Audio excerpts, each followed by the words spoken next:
I come from the family where this really big feminine energy comes from one generation to the next.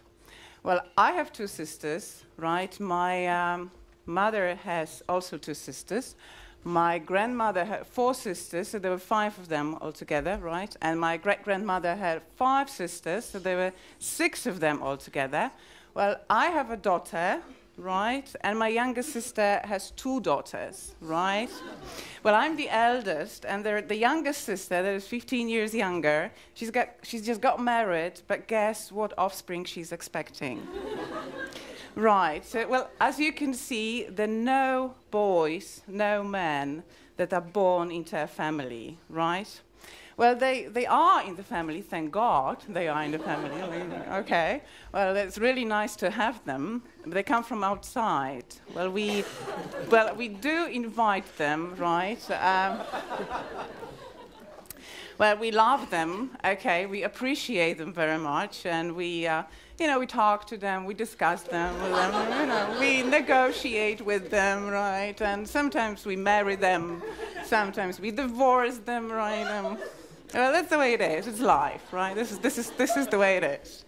And well, I don't know about my sisters, but I'm really very, very, very grateful to my husband for who he is, and I'm really grateful for his beautiful DNA that he offered to produce our beautiful daughter, right?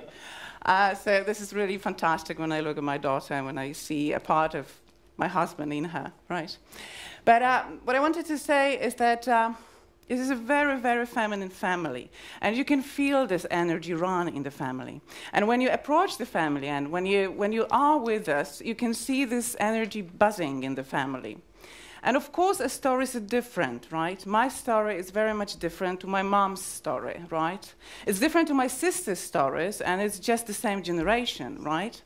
It's very much different to my grandma's story and my great-grandma's stories. And of course, right, well, we're different individuals, that's the first thing. And the other thing is that we live in different places, we live in different circumstances, we live in different countries, right? And I dare to say we speak a different language. And there comes a time in your life, as you probably know, although when I was looking at you guys, I think that you're very young.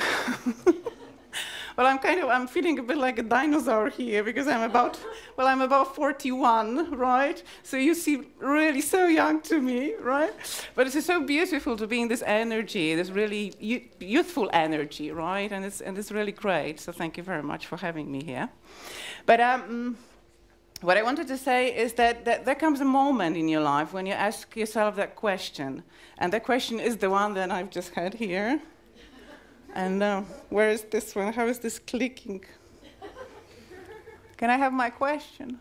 All right, that's my question. So this is the question that you, at a certain point of your life, definitely ask yourself, right? Sometimes you keep asking that question all the time, and you never come up with the right answer, right? But well, the question is, who am I? And when I talk to people, and I very often talk to people, especially I talk to women, they come up with different answers, right? Sometimes they say, my friend philosopher, she says, well, I'm a human. I'm a human being. I'm human. That's the essential part of my identity, right? And when I talk to my friend who is an entrepreneur, right? And she's a very successful woman here in Wrocław, and you know probably that it's not very easy to run a successful business when you are a woman in Poland, right? And she says, right, I am a businesswoman, right? I'm a businesswoman, and that's the essential part of my being, right? And when I ask myself that question, I have always come up with the same answer, right? I am a woman. And I don't even think consciously about it, right? Unconsciously, that was the answer that I've always come up with. I'm a woman, right? And of course, all those answers they're very consistent, right? They come exactly to the same point, to being an individual, to being human, to being a human being and experiencing life, right, here on Earth. But the way I look at it is that by the way you define yourself, by the way you feel about yourself, and by the way you express yourself, you show who you are, and you somehow shape the reality that you live in, and the reality that is a big part of who you really are. And I think that I've been given a gift to be born in a family like that, right? Because I can see that I've always felt this feminine identity. It's always been with me, and I see it as a gift. And it's had a profound effect of how I look at reality, how I shape it, how I interact with the reality that I live in, right? And when I was a little girl, there was nothing there, right? I was really free. I could express myself the way I wanted to. I didn't know anything about the mainstream society. I didn't know very much about the gender-biased society, sex-biased society. I didn't know anything about it, right? The sky was the limit. I was free, right? I always wanted to think that I was born in a very liberated family, but that wasn't really the case. When I was, later on, I talked to my therapist, and I found out that I was really such a persistent person. My parents couldn't do anything about it, right? So that was the reason why it was so free, okay? And thank God they didn't lock me up in some kind of a closed boarding school or something. So, but the older I grew, right, the more mainstream society conscious I became, I suddenly realized that I live in some sort of schizophrenical world. Because, well, the way I feel as a woman, the way I perceive myself as a woman, the way I act as a woman, is never represented by the image of femininity that I can find in the mainstream society, right? So everything that I look at, everything in, media, well, anything, you just name it, media, right, glossy magazines, magazines for women, and this and that, and when I go to the dentist, right, and I flip through the papers, nowhere am I being represented as a woman by the imagery that I find, right? So I said, okay, right? So I have to do something about it, right? They said, okay, right, I'm going to fit in. I'm going to be a woman, right, they want me to be. I'm going to be the woman that society wants me to be, right? So I went on numerous diets, right? I started to say yes when I meant no. I started to say no when I meant yes, right? I started to wear clothes that I was really horribly, they were horribly uncomfortable, right? But I wanted to be fashionable. I really wanted to fit in, because I wanted to fit in, right? Because, well, this is why we're here. We want to belong. The feeling of belonging is something so deeply rooted in the human nature that we cannot beat it. So I wanted to belong. So I did those things. But then after some time, right, I kind of realized that I was a prime candidate to become, to go to a mental institution and to become a patient, So I said, no, that's not a good strategy. I have to change it. So I started to talk to women. I said, okay, they're friends, people, so many women around me. I want to talk to them. I want to find out what idea they have. Maybe they have a good idea how to fit in, how to be like the society wants me to be. Well, so I talked to women, many different women from many different walks of life, right? Different age, size, skin color, everything, right? And I talk and I talk and I talk. And what I found out was really scary, okay? Because a really very, very small minority, a really huge part, a vast majority of women that I talked to felt exactly the same way I did. They also didn't find themselves in what was represented by femininity in the mainstream society. But what was even more excruciating, what I found really troublesome, was that they would do anything and they would go at any cost to be like that, right? And it was so horrible. Really. Let's have a look. Do I look like that? Well, thank you. Well, that was so nice. Oh, right. I'm a middle-aged woman as well. Come on. It's so nice. Oh, it was heartbreaking. Thank you. Right. So, well, I don't, right? Well, let's face it. You know, millions of women don't, right? Do I look like that? No, not really. And look at that one here. Do I look like this?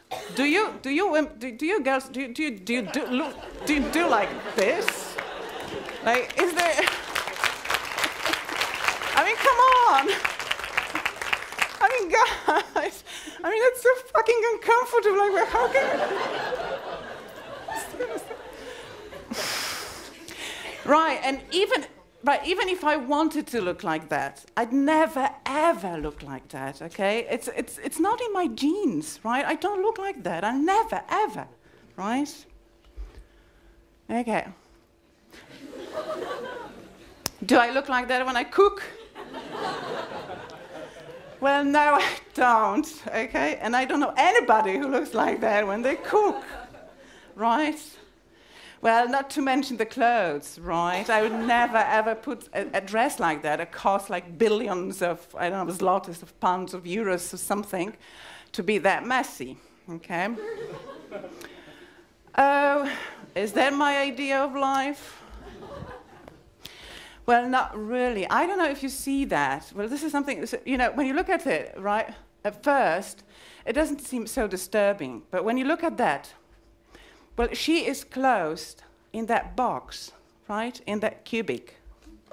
Well, that cubic that represents the washing machine, right? So that her identity is somehow overlapping, right, with the identity of that washing machine.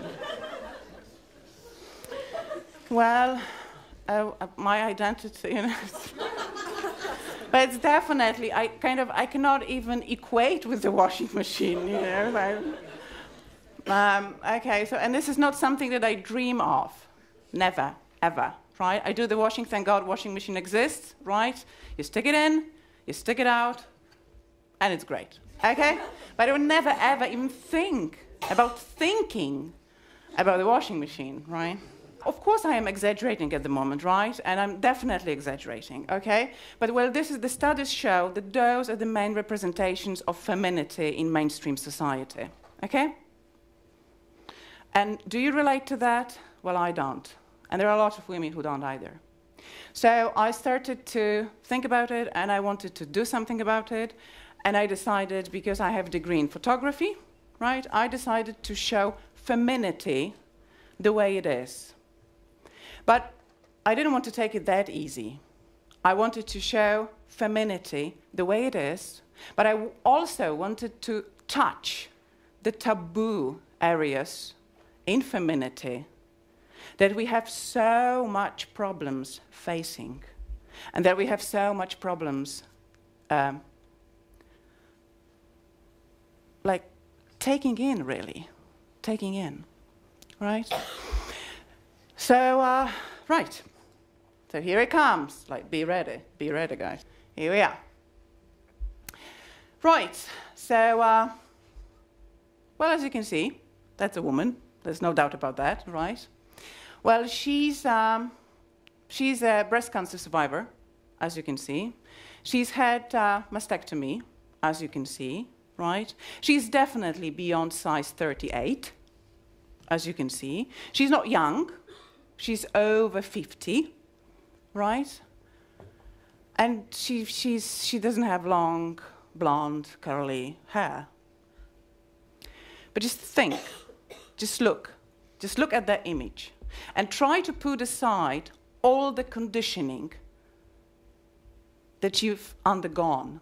Try to put aside all the ideas you have about femininity and about what it looks like. Just look at it. Can you find easiness here? Can you find playfulness here? Can you find happiness here? Can you find just simple joy, just joy of life? Well, I can. Can you? Yeah, well, all right, well, if she really wants us to find it, okay, let it be, let it be. Okay, right. Right, look at her. Well, it's the same Starro, right? But she's bald this time, okay?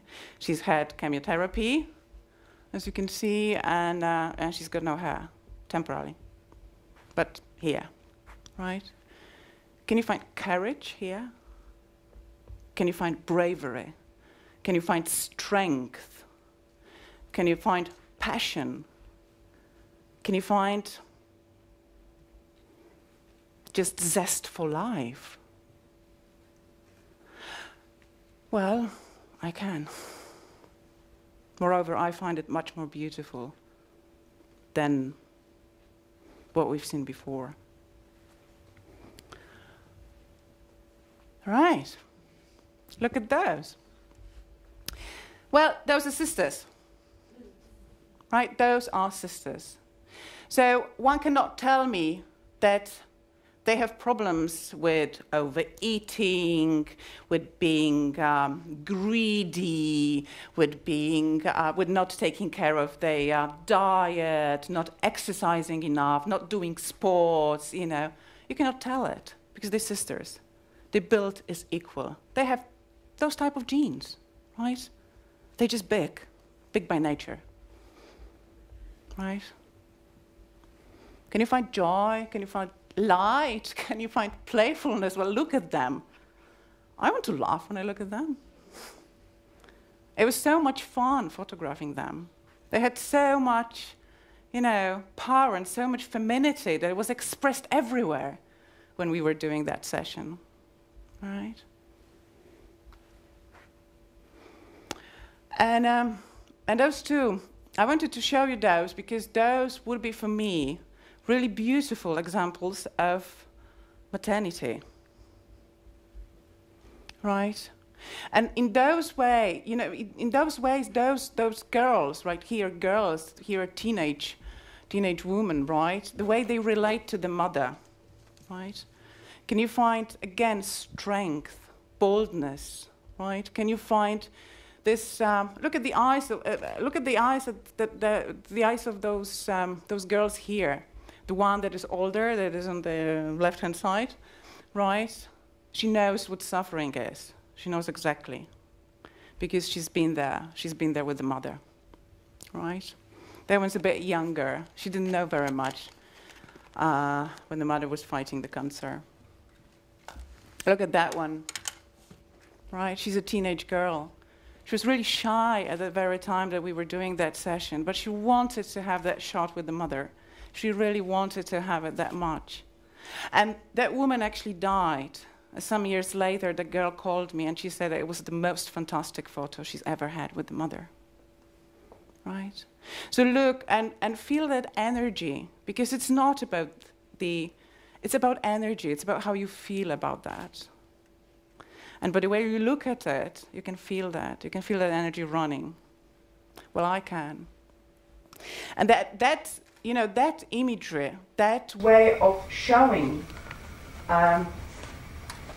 maternity definitely appeals to me much more than this one. And look at the rabbits down there.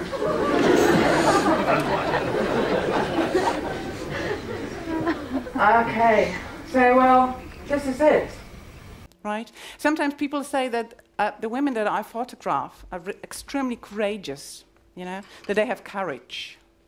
And when you look at the word courage, I don't know if you know that it comes from a Latin word, and it means core. And when it first came to the English language, it meant to be who you really are with an open heart, right? So I very much believe that life is beautiful. That life is represented by so many different forms and by so many different manifestations of those forms. And this is beautiful. That is just a huge spectrum of forms that you can choose from. And we can even make life more beautiful, but not by altering it, but by accepting it just the way it is. Something that we so seldom do. Thank you.